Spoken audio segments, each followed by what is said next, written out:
Gayatri classes में आप लोगों का स्वागत है। अगर आप 10th और 12th के स्टूडेंट हैं और 2026 में एग्ज़ाम देने के लिए जा रहे हैं तो आपके लिए वीडियो बहुत ही उपयोगी होगी। इसे आप लोग देखना ना भूलें। चलते हैं, आज हम लोग जो हिंदी व्याकरण में हिंदी में जो ऑब्जेक्टिव पूछा जाता है तो 50 नंबर का जो ऑब्जेक्टिव पूछा जाता है तो उसी 50 नंबर में से एक टॉपिक को हम लोग यहाँ पे पढ़ते हैं, यानी व्यंजन। ठीक है, आज हम लोग पढ़ेंगे यहाँ पे व्यंजन के बारे में। ठीक है, व्यंजन। तो हम लोग यहाँ पे जानते हैं कि व्यंजनों की संख्या जो होती है वो 33 होती है, यानी कामता प्रसाद गुरु के अनुसार जो व्यंजनों की संख्या 33 होती है। तो व्यंजनों को भी अलग अलग भागों में बांटा गया है।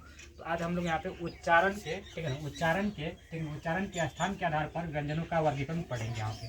तो आज हम लोग पढ़ेंगे यहाँ पे उच्चारण के स्थान के आधार पर व्यंजनों का वर्गीकरण पढ़ेंगे। तो उच्चारण के स्थान के आधार पर व्यंजनों का जो वर्गीकरण किया गया है वो दो भागों में किया गया है। एक यहाँ पे सघोष होता है, एक होता है अघोष। यानी एक सघोष कहा जाता है, सघोष वर्ण कहा जाता है, एक होता है अघोष वर्ण।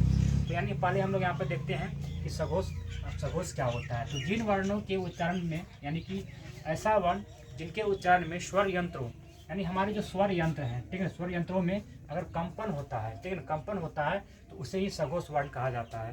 यानी जिन व्यंजनों के उच्चारण में हमारे स्वर यंत्रों से जब कंपन उत्पन्न होता है उन्हें ही सघोष वर्ण कहा जाता है। और इसमें याद रखेंगे कि प्रत्येक वर्ग का तीसरा, चौथा, पांचवा वर्ण, यानी कि प्रत्येक वर्ग का तीसरा, चौथा, पांचवा वर्ण। और यहाँ पे य, र, ल, व, ह, ठीक है, य, र, ल, व, ह, इनको भी याद रखेंगे। और सभी स्वर, यानी स्वरों की संख्या हम जानते हैं कि हिंदी में 13 होती है, स्वरों की संख्या हिंदी में 13 होती है। तो हम लोग यहाँ पे याद रखेंगे प्रत्येक वर्ग का तीसरा, चौथा, पांचवा वर्ण और य, र, ल, व, ह और सभी स्वर जो कहलाएगा वो कहलाएगा सघोष। यानी कहने का मतलब कि प्रत्येक वर्ग का तीसरा, चौथा, पांचवा वर्ण।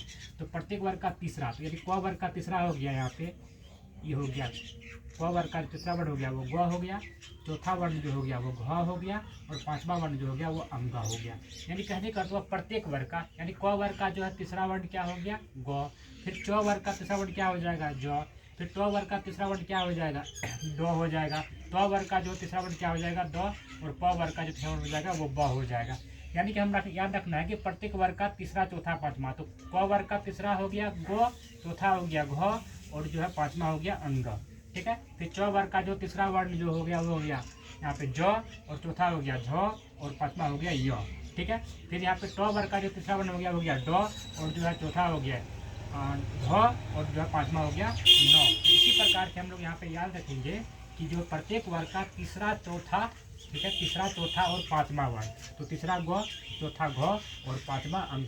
तो हम इसको याद रखेंगे यहाँ पे। इन्हें ही जो कहा जाता है, इन्हें कहा जाता है सघोष वर्ण। इन्हें क्या कहा जाता है, तो सघोष वर्ण यहाँ पे कहा जाता है। ठीक है, और इसमें सघोष वर्ण में ये भी साथ याद रखेंगे हम लोग, यानी कि य, र, ल, व, ह, यानी इनको भी सघोष वर्ण कहा जाता है। और साथ में जो 13 स्वर, तो 13 स्वर हम लोग जानते हैं कि अ होता है, ठीक है, आ होता है, स्वर में हम लोग क्या जानते हैं कि अ होता है, आ होता है, हर्षई होता है, दीर्घई होता है, हर्षऊ होता है, दुर्गऊ होता है,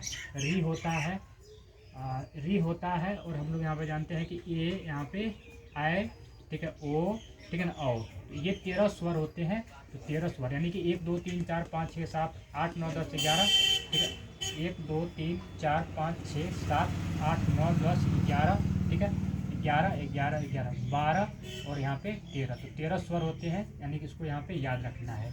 ठीक है, तो यानी कि ये जितना भी होगा, ये 13 जो स्वर होगा, ठीक है, ये 13 जो स्वर होगा 13, तो ये भी कहलाएगा, यानी कि सघोष वर्ण इनको कहा जाता है। ठीक है, तो हम लोग इसको याद रखेंगे क्योंकि ये जो है बहुत ही इंपॉर्टेंट टॉपिक है। ठीक है, तो आगे चलते हैं। होता है अघोष। अब क्या होता है अघोष, तो जिन वर्णों के उच्चारण में, ठीक है, जिन वर्णों के उच्चारण में स्वर यंत्रों में कंपन नहीं होता है, यानी जो हमारा स्वर यंत्र है, अगर हम यानी कि अघोष वैसा वर्ण को कहा जाएगा, ठीक है ना, वैसा वर्ण को कहा जाएगा जिसके उच्चारण करने में जो हमारे स्वर यंत्रों में कंपन नहीं होता है, उन्हें कहा जाता है अघोष वर्ण।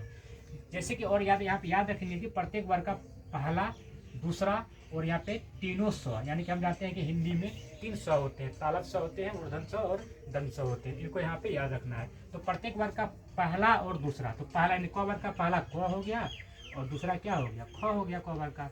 फिर च वर्ग का पहला च हो गया और दूसरा क्या हो गया, यानी कि छ हो गया। उसी प्रकार से यहाँ पे याद रखेंगे। तो पहला और दूसरा जो वर्ण होगा, ठीक है, पहला और दूसरा जो वर्ण होगा तो उसी को कहा जाता है यहाँ पे अघोष वर्ण। ठीक है, उसे ही कहा जाता है यहाँ पे अघोष वर्ण कहा जाता है, अघोष वर्ण इसको कहा जाता है, ठीक है, अघोष वर्ण कहा जाता है। तो याद रखिए प्रत्येक वर्ग का पहला दूसरा और तीनों स्व, यानी हिंदी में तीन स्व होते हैं, तलव से मूर्धन्य स्व और दंत स्व होते हैं, ठीक है। और यानी प्रत्येक वर्ग का पहला और दूसरा, तो क वर्ग का पहला हो गया क, दूसरा हो गया ख, च वर्ग का पहला हो गया च, दूसरा हो गया छ, ट वर्ग का पहला हो गया ट और दूसरा हो गया थ। ये आप लोग जानते ही होंगे, लेकिन इतना यहाँ पे समझा दी है। तो यानी कि प्रत्येक वर्ग का जो है पहला और दूसरा और यहाँ पे तीनों स्व याद रखना है, तो ये कहलाता है अघोष। ये क्या कहलाता है? अघोष। तो मुझे आशा है कि आप लोगों का ये वीडियो आपके लिए उपयोगी होगी, तो आप लोग उसे देखना नहीं भूलें। Thank you.